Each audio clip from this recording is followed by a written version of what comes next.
নমস্কাৰ সকলোকে মোৰ ফেচবুক পেজ আৰু ইউটিউব চেনেলৰ অন্য এটা ভিডিঅ'লৈ আপোনালোক সকলোকে স্বাগতম জনাইছোঁ। আশা কৰোঁ আপোনালোক সকলো ভালে কুশলে আছে আৰু মোৰো ভালে। আৰু ভিডিঅ'টো যোৱাকালিৰে ভিডিঅ' হয়। যোৱাকালি আছিলে বুধবাৰ 25 মাৰ্চ আৰু যোৱাকালি এয়া মানে জীউৰ আমি লঠুৰি মুখত দিলোঁ। এয়া মামাহঁতৰ ককা বিশেষ কাৰণত মামাকে আহিব নোৱাৰিলে, সেইকাৰণে ককাকে লঠুৰি মুখত দিলে। আৰু আপোনালোকৰ যিসকলে মানে নিয়মীয়াকৈ মোৰ ভিডিঅ'সমূহ চাই নিশ্চয় গম পাইছে যে যোৱা 15 মাৰ্চতে আমাৰ জীউৰ 6 মাহ সম্পূৰ্ণ হৈছে, কিন্তু আমি বিশেষ অসুবিধাৰ কাৰণে এইকেইদিন লঠুৰি মুখত দিব পৰা নাছিলোঁ। মানে ঘৰত নতুন ঘৰৰ কাম আকৌ মানে নতুনকৈ ঘৰ এখনি বনাই আছোঁ, পিছত নিশ্চয় ভিডিঅ'ত পাব। সেইকাৰণে এইকেইদিন যথেষ্ট ব্যস্ত হৈছোঁ। আৰু জানেই ঘৰৰ কাম কৰিলে ঘৰত দৈনিক 7-8টা মিস্ত্ৰীয়ে কাম কৰি আছে। তাৰোপৰি সৰু জীউৰ লগতো এজন মানুহ ব্যস্ত হৈ থাকিব লাগে। তাতে আৰু এই মাহটোত মানে ধনুৰো স্কুল বন্ধ, ধনুকো এজনে চকু দিব লাগে, তেনেকুৱা আৰু সময়বিলাক তেনেকৈ মিলাই আছোঁ। আৰু এয়া মামাহঁতৰ ককাক আহিছিল আৰু পাপাক এনেকৈ আমি ঘৰৰ সকলোৱে মিলি কিনে লঠুৰি মুখত দিলোঁ। আৰু আমাৰ আজিকালি মানে অংগনবাড়ী কেন্দ্ৰবিলাকতো লঠুৰি মুখত দিয়ে। আৰু আমাৰ ঘৰৰ ওচৰৰ অংগনবাড়ী কেন্দ্ৰৰ বাইদেউজনীয়ে কৈ আছিল যে মানে 6 মাহ হৈ গ'ল লঠুৰি মুখত দিব লাগে। আমি আৰু বোলো ঘৰত নিদিয়াকেনো কেনেকৈ দিওঁ, সেইকাৰণে ঘৰতে সৰুকৈ ঠগিখিনি দি এনেকৈ মই লঠুৰি মুখত দিলোঁ। আৰু ঘৰত দি কিনে নিয়মখিনি কৰি এতিয়া আমি যাম আমাৰ গাঁৱৰে ওচৰতে থকা অংগনবাড়ী কেন্দ্ৰলৈ। আৰু আপোনালোককো মানে লৈ যাওঁ আৰু ভিডিঅ'টো আপোনালোকে শেষলৈকে চাই থাকিব। এয়া আমি এইফালে আহি পালোঁ আমাৰ গাঁৱৰে অংগনবাড়ী কেন্দ্ৰ। আৰু এই অংগনবাড়ী কেন্দ্ৰটোৰ মাষ্টৰণী কিন্তু আমাৰ পেহীয়ে। আৰু এয়া আমি আহি পালোঁ এইফালে, আৰু ইয়াতে পাতিছে চিবি। আৰু ইয়াতে দেখিছেনে বহুকেইজনী বাইদেউ আমাৰ গাঁৱৰে খুৰীমা আইতা পেহী সকলো ইয়াতে লগ হৈছে, হৈ কিনে এতিয়া পাতিব। ইয়াতে কিবা চিবি পাতে এনেকৈ প্ৰত্যেকটো মাহতে। আৰু অকল মানে এনেকৈ ওপৰৰ আহাৰৰ ওপৰত বুলিয়ে নহয়, পঞ্চামৃতো পাতে, এনেকৈ সকলোখিনি নিয়মবিলাক এনেকৈ মাজে সময়ে চলিয়ে থাকে।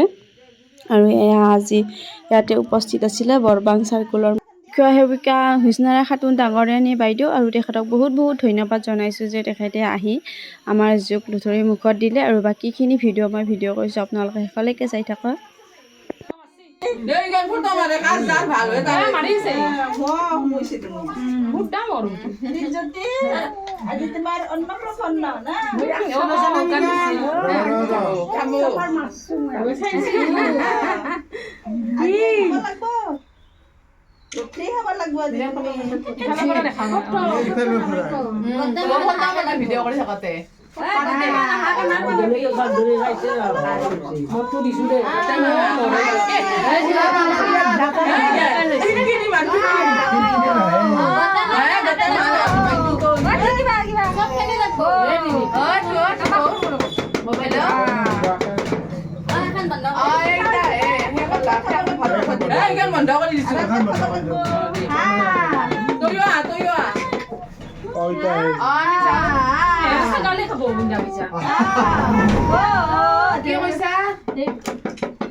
তো গাইজ ফাইনেলি জিউৰ লুথুৰি মুখত দিয়া পৰ্বটো শেষ হ'ল আৰু জিউ মানে যিহেতু মাতু মুনু আৰু মকহে অকল চিনি পায় সেইকাৰণে অলপমান বাৰু আমনি কৰিছে তাতেও আজি 6 মাহৰ মূৰত মানে কিবা অলপ বেলেগ বস্তু মুখত পৰিছে সেইকাৰণে খাবও মন কৰা নাই আৰু অংগনবাড়ী কৰ্মী বাইদেউকেইজনীক হেনো এটা ফটো লাগে সেইকাৰণে নিজৰ ফটোকেইখন লৈ ল'লে আৰু আপোনালোক সকলোৱে আমাৰ জিউক বহুত মৰম আৰু আশীৰ্বাদ দিব আৰু যিহেতু আজিৰ পৰা জিউ অলপ মানে বেলেগ ওপৰো আহাৰ খাব পৰা হৈছে সকলোৱে বহুত মৰম আৰু আশীৰ্বাদ কৰিব জিউ যাতে সদায় ভালে কুশলে থাকে আৰু মানে ডাঙৰ হৈ ভৱিষ্যতে এজন সুনাগৰিক হয় সেয়া আশীৰ্বাদ কৰিব আৰু অংগনবাড়ী তৰফৰ পৰা মানে এনেকৈ আমাক সকলোকে চাহ খোৱালে আৰু চাহ পানী খাই মেলি এতিয়া মানে আমি ঘৰলৈকে যাম আৰু ভিডিঅ'টো বেছি দীঘলীয়া নকৰোঁ নতুন ভিডিঅ' তাত আকৌ লগ পাম তেতিয়ালৈকে আপোনালোক সকলো ভালে কুশলে থাকক বাই বাই